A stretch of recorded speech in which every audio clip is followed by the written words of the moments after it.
diamond jubilee হীৰক জয়ন্তী উপলক্ষে মই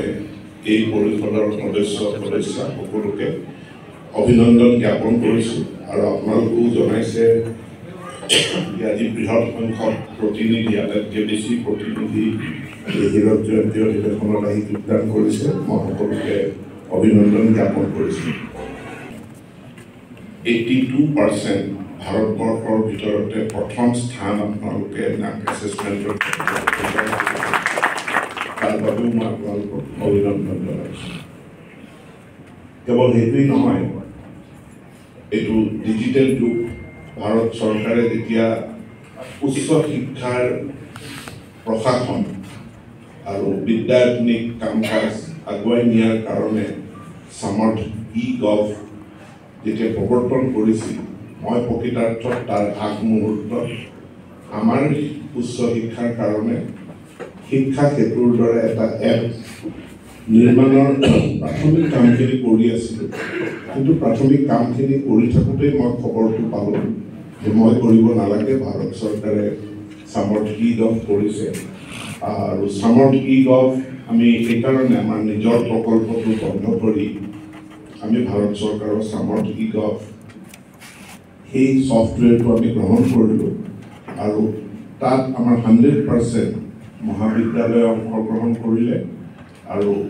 এই ডিজিটেল এডমিনিষ্ট্ৰেশ্যনৰ ক্ষেত্ৰতো আজি আমি অসম ভাৰতৰ ভিতৰত প্ৰথম তাৰ কাৰণেও NEP 2020 প্ৰৱৰ্তন হোৱাৰ পাছত এলানি কৰ্মশালা অনুষ্ঠিত হৈছিল বিভিন্ন বিশ্ববিদ্যালয় মহাবিদ্যালয় মই যিমান পাৰোঁ ইয়াত এই আলোচনাবিলাকত অংশ ল'বলৈ চেষ্টা কৰিছোঁ আৰু সকলোতে একাংশ লোকে মোক পৰামৰ্শ দিছিল যে আমি অলপ চাই লোৱা ভাল নেকি আমি অলপ ৰৈ লোৱা ভাল নেকি